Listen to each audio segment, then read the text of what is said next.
Assalamualaikum warahmatullahi wabarakatuh. Izin memperkenalkan diri, nama saya Dias Mariska, NIM 2019 4640302, Program Studi Pendidikan Bahasa dan Sastra Indonesia, Fakultas Kultural dan Ilmu Pendidikan Universitas Muhammadiyah Indonesia. Alhamdulillahirrahmanirrahim. Wassalatu wassalamu ala asyrafil anbiya wal mursalin wa ala alihi wa sahbihi ajma'in. Salam serta salam terdapat kita mengapunkan kali pada Muhammad Sallallahu Alaihi Wasallam, dan kita nantikan syafaatnya yang terhormat Ibu Rahmatus Solehah selaku dosen pengampu mata kuliah kajian agama. Baik, pada kesempatan kali ini saya akan memaparkan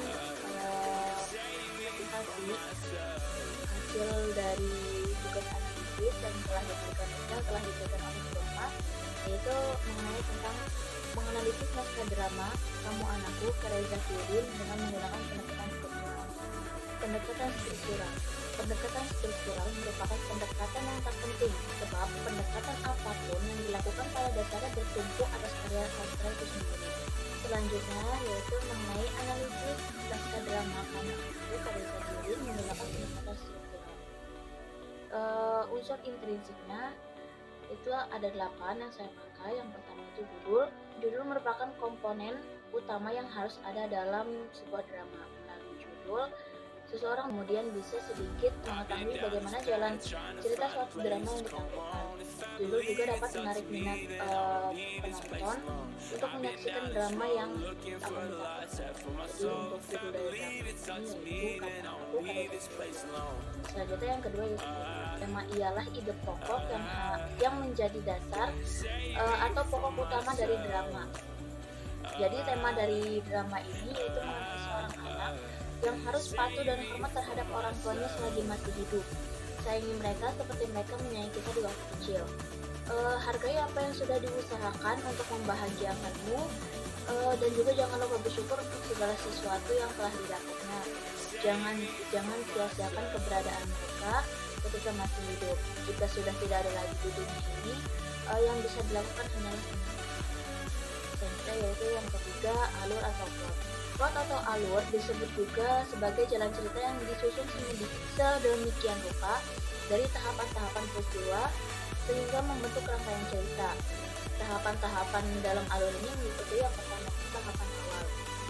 Untuk tahapan awal ini, ada seorang anak yang bernama Yuna duduk di bangku sekolah menengah atas.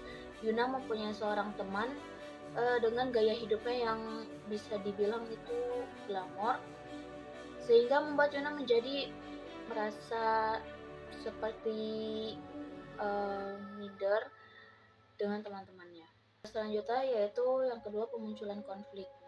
Konflik ini muncul pada saat Yuna tidak pulang ke rumah selama 2 hari, dan juga Yuna merasa bapaknya tidak peduli terhadapnya. Sebenarnya bapak ini sangat peduli terhadap Yuna, hanya saja Yuna yang tidak merasakan kepedulian seorang bapak terhadap Yuna, karena Yuna selalu merasa kurang terhadap apa yang sudah diberikan, segala usaha bapaknya untuk membuat Yuna bahagia. Selanjutnya yang ketiga yaitu akhir. Ending pada cerita ini itu dengan seorang anak karena tidak menghargai dan menghormati orang tuanya ketika masih hidup, yang sudah menjaga dan merawatnya hingga ia tumbuh dewasa, walaupun sebenarnya Yuna ini bukan, tetapi bapak dan ibu sudah menganggap Yuna ini seperti anak sendiri. Selanjutnya yaitu unsur intrinsik yang keempat, latar motif. Latar terdiri dari latar tempat untuk menggunakan lokasi drama, latar waktu untuk memberi info kapan terjadinya adegan dalam drama, serta latar situasi untuk menjelaskan suasana dalam cerita di drama tersebut. Jadi untuk latar tempat pada drama ini yaitu kafe, teras rumah, dan juga dialog.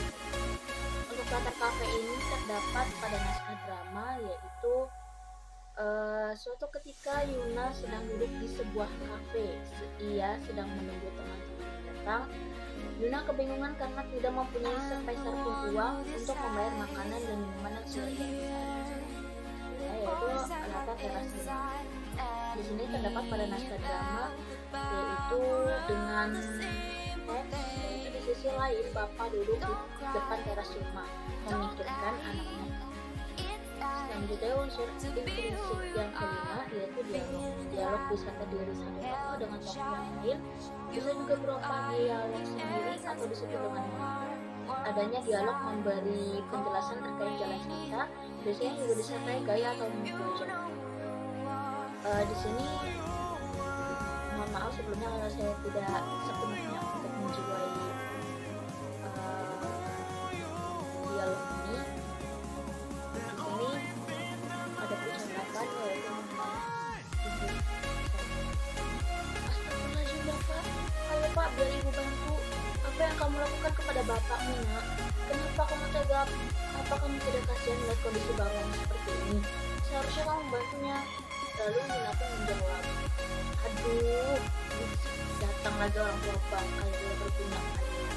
Kenapa sih kalian berdua tidak bisa membuat aku bahagia? Makan itu susah. Selanjutnya unsur intrinsik yang keenam yaitu konflik. Adanya konflik menjadi inti permasalahan yang ada dalam drama. Dalam sebuah drama bisa terjadi satu konflik atau bahkan lebih. Konflik ini muncul pada saat Yuna meminta uang secara paksa terhadap orang tuanya.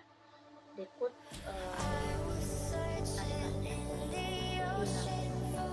Nina, diam saja kamu. Aku punya bapak seperti kamu. Lebih baik kamu pergi sana cari uang untuk beli makanan. Aku lapar. Dasar. Jawab. Justru itu kamu bisa memanfaatkan wajah buruk dan tubuh cacatmu ini untuk meminta uang kepada orang lain. Orang-orang sekarang itu lebih simpatik dan mau mengeluarkan uangnya untuk orang seperti kamu ini daripada menegakkan kejahatan dan kebaikan. Selanjutnya unsur intrinsik yang kedua yaitu bahasa.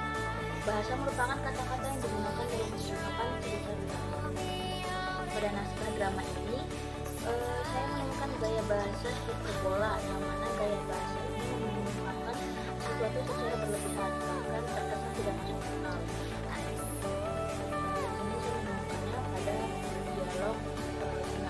Aku sudah lelah di sini reot, kotor, bau, dan kumuh seperti ini. Nah di sini ditemukan kata-kata tinggal di kandang kambing saja. Padahal sebenarnya dia belum pernah bagaimana kandang kambing itu yang sebenarnya tidak mungkin sosial dari kandang kambing. Selanjutnya unsur intrinsik yang terakhir yaitu amanat.